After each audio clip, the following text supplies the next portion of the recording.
Valentina se réveilla avant que le ciel ne commence à s'éclaircir, avec ce petit pleur qui traversait l'appartement. Johanna ouvrit les yeux brusquement et resta quelques secondes immobile, à écouter, comme si cela pouvait encore être un rêve. Ce n'en était pas un. Sa fille pleurait dans le berceau improvisé à côté du lit, remuant ses petites mains dans la couverture fine. Johanna se leva sans allumer la lumière, parce qu'elle connaissait déjà chaque recoin de cette chambre simple. Elle prit Valentina dans ses bras et posa son visage contre les cheveux doux du bébé. 4 mois. Seulement 4 mois. Et tant de choses avaient déjà changé. Dans la cuisine, la boîte de lait était presque vide. Johanna inclina le récipient, vit la poudre glisser au fond, et sentit sa poitrine se serrer. Il y en aurait pour quelques biberons, peut-être jusqu'au lendemain, si elle économisait. Mais Valentina devait grandir forte, et Johanna ne voulait pas économiser justement sur la faim de sa fille. Elle prépara le biberon, s'assit sur le vieux canapé et attendit que le bébé tète. Pendant que Valentina buvait rapidement, Johanna regarda la fenêtre sombre. Cela faisait des mois qu'elle ne dormait plus correctement. Cela faisait des mois qu'elle portait les factures, les entretiens refusés et le poids d'élever une enfant seule. Son ancien compagnon avait disparu juste après la naissance de la petite, emportant le peu qu'il restait de la petite boutique qu'ils avaient essayé de maintenir. Johanna n'aimait pas répéter ce souvenir. Chaque fois qu'elle y pensait, elle dépensait trop d'énergie pour quelqu'un qui ne méritait plus une minute. Le téléphone vibra sur la table. Il était 6 heures du matin. Numéro inconnu. « Johanna Mello ?» Elle répondit avec prudence. « C'est moi. »« Qui parle ?»« Claudia Freitas. Nous avons travaillé ensemble aux événements d'Aurora. Tu te souviens de moi ?» Johanna se souvint. Claudia s'occupait des gros contrats, des fêtes d'entrepreneurs, des réceptions dans les hôtels. Elle n'avait jamais été proche, mais Johanna savait que cette femme avait de bons contacts. Je me souviens, oui. Il s'est passé quelque chose. Il s'est présenté une opportunité. J'ai un client qui s'appelle Rafael Mendes. Il est propriétaire d'une entreprise de technologie, très réservé, très riche, et il cherche quelqu'un pour l'aider à trouver une fiancée. Johanna faillit rire, mais se retint. Claudia, j'organisais des fêtes. Je ne choisis pas de fiancée pour qui que ce soit. Tu organisais des fêtes parce que tu savais gérer les gens. C'était toi qui remarquais quand une mariée était mal à l'aise, quand un fournisseur mentait, quand quelqu'un cachait de mauvaises intentions. Tu vois ce que les autres ne voient pas. Johanna regarda Valentina qui continuait à téter. Et qu'est-ce qu'il veut exactement? 7 candidates en 60 jours. Tu les interroges, tu les évalues, tu les présentes. Il ne veut pas d'application, il ne veut pas d'exposition, il ne veut pas d'intérêt déguisé en sentiment. Il veut quelqu'un de réel. Johanna inspira profondément. Et combien paie-t-il? 50 000 réais. La moitié à la signature, l'autre moitié quand tu présenteras la 7e candidate.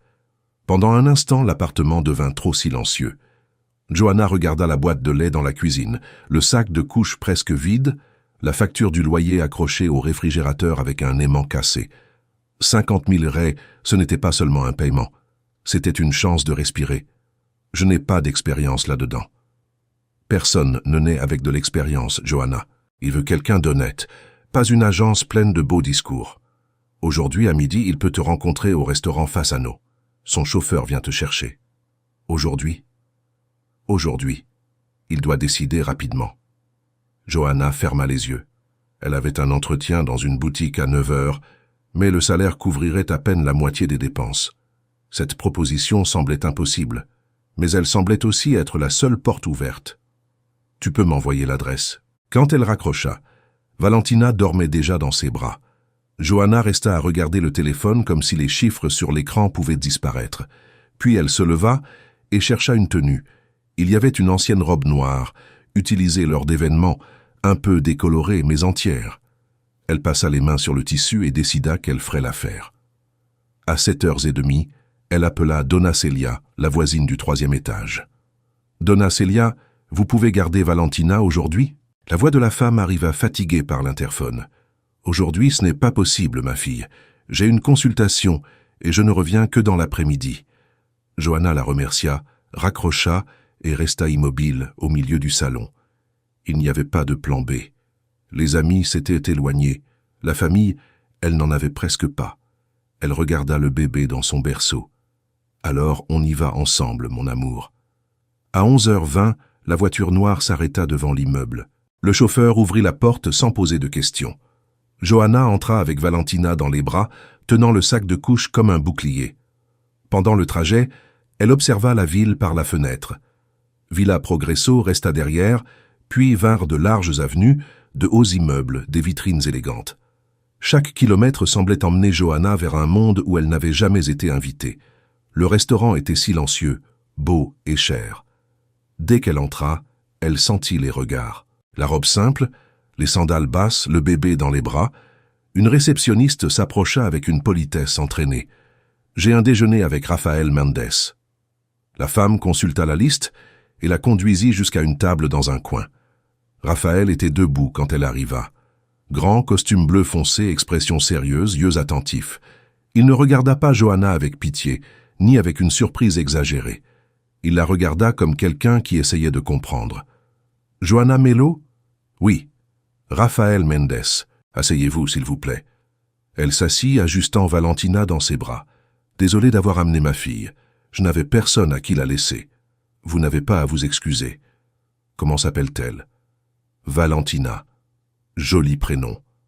La simplicité de la réponse désarma un peu les défenses de Johanna. Raphaël demanda de l'eau pour elle et attendit avant de parler. « Claudia vous a expliqué la proposition ?» Elle l'a expliqué. « Vous voulez que je trouve 7 femmes pour vous. Je veux que vous trouviez 7 femmes qui valent mon temps et qui ne soient pas intéressées uniquement par ce que j'ai. C'est difficile à mesurer. Je sais. C'est pour cela que j'ai besoin de quelqu'un qui remarque les détails. » Johanna fixa l'homme en face d'elle. « Pourquoi moi? Vous pourriez engager une consultance célèbre. » Raphaël posa les mains sur la table. « Parce que les consultances célèbres m'apporteraient des CV parfaits, de belles photos et des discours répétés. Je ne veux pas la perfection. Je veux la vérité. Claudia a dit que vous aviez la sensibilité pour cela. » Valentina bougea, faisant un petit son. Johanna berça le bébé. « Et si je ne trouve personne que vous choisissiez? Vous serez payé pareil, à condition de présenter les 7 dans le délai. La décision finale sera la mienne. 50 000, 25 maintenant, 25 à la fin. En plus, les dépenses de travail seront à ma charge. » Cela semblait trop grand pour être réel. Johanna pensa à sa fille, au loyer, au lait, à la honte de demander de l'aide chaque mois. « J'accepte. » Raphaël prit son téléphone. « Donnez-moi vos coordonnées. » Elle les donna. Moins d'1 minute plus tard, la notification apparut. 25 000 raies déposés.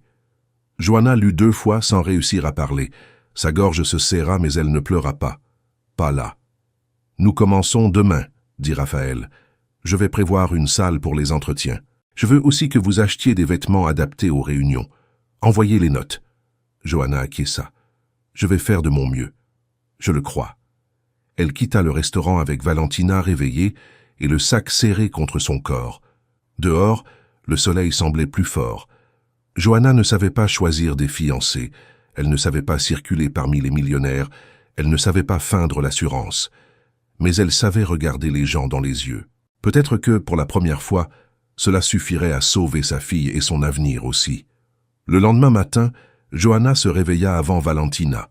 La notification de la banque était encore ouverte sur son téléphone, comme si elle devait vérifier toutes les 5 minutes que cet argent n'avait pas été rendu par erreur. Elle paya le loyer en retard, acheta du lait, des couches, des médicaments de base et mit une partie de côté. Pour la première fois depuis des mois, elle ne ressentit pas de culpabilité en mettant de la nourriture dans le caddie du supermarché. À 9h, Raphaël envoya l'adresse du bureau. Il se trouvait dans un immeuble vitré de l'Oscar Frères, au 12e étage. Johanna arriva en retard parce que le bus avait mis du temps et parce que Valentina avait sali ses vêtements juste au moment de partir.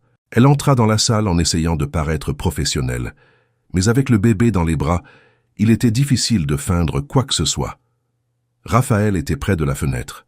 « Bonjour, Johanna. »« Bonjour. Désolé pour le retard. » Il regarda Valentina, puis elle. « Vous comptez travailler avec elle ici tous les jours ?» Johanna sentit la honte avant même de répondre. « Je n'ai personne à qui la laisser.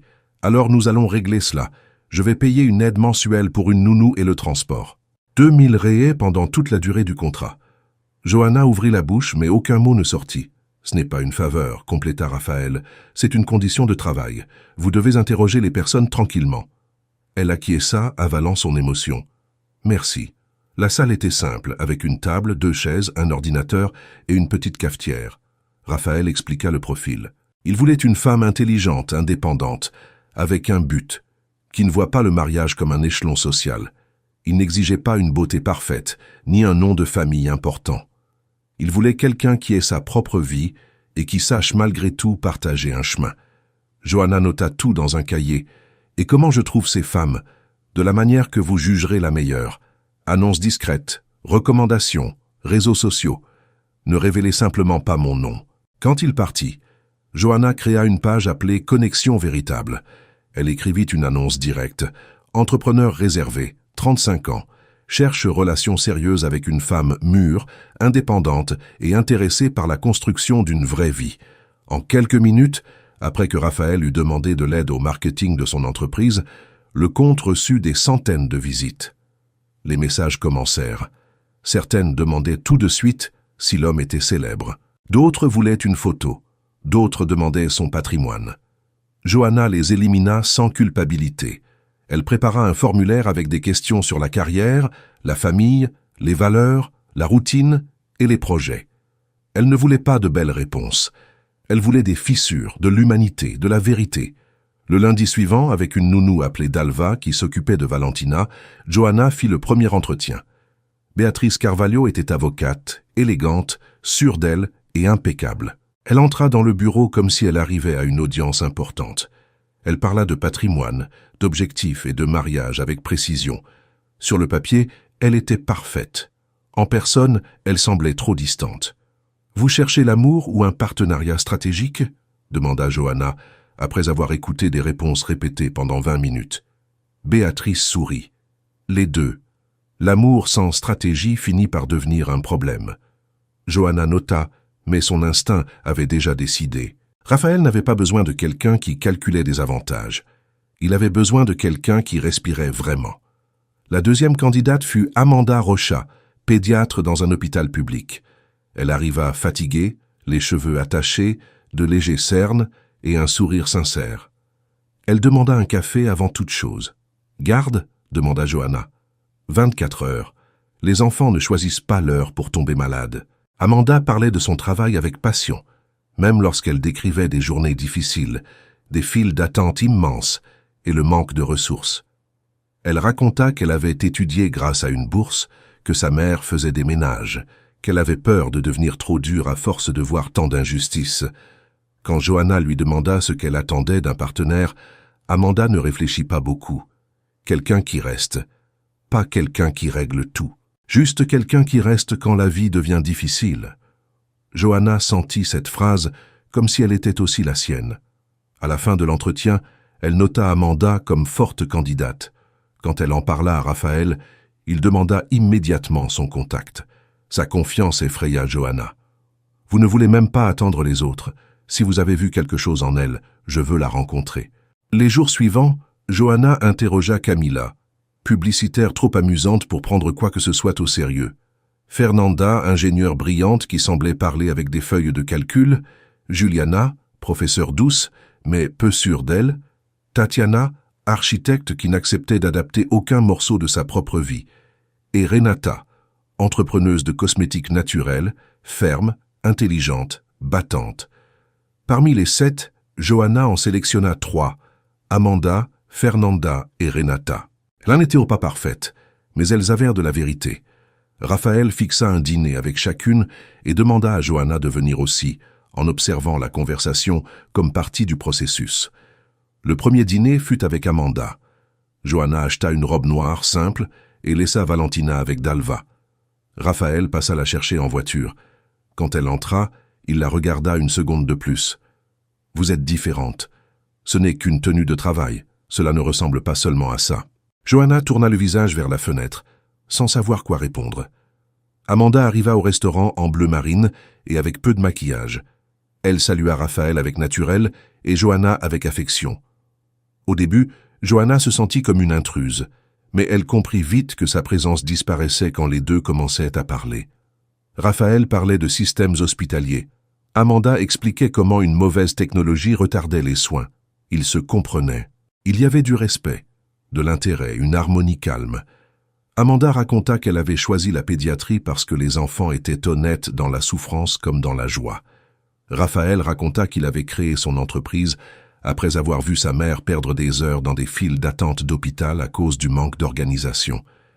Johanna observa la lumière dans ses yeux. C'était de l'admiration. Sur le chemin du retour, Raphaël demanda « Alors, elle est bien pour vous. Bien ou parfaite? Personne n'est parfait, mais elle est vraie. » Raphaël resta silencieux pendant quelques secondes. « Et vous? Vous êtes vrai aussi. » Johanna rit, gênée. Cela n'est pas en évaluation. Peut-être que ça devrait l'être. La phrase resta dans la voiture comme un parfum fort. Johanna fit semblant de ne pas comprendre. Quand elle arriva chez elle, elle trouva Valentina endormie et tenta de se convaincre que ce n'était que de la fatigue. Le dîner avec Fernanda fut correct et froid. Elle parla de projets, d'objectifs, d'investissement et de productivité, mais ne demanda presque rien sur Raphaël. À la fin, Johanna résuma. Elle veut un public, pas un compagnon. Raphaël fut d'accord. Avec Renata, il y eut du respect. Elle était impressionnante, propriétaire de sa propre histoire, mais la conversation ressemblait à une négociation entre deux entreprises fortes. Raphaël admira la femme, mais ne se rapprocha pas d'elle intérieurement.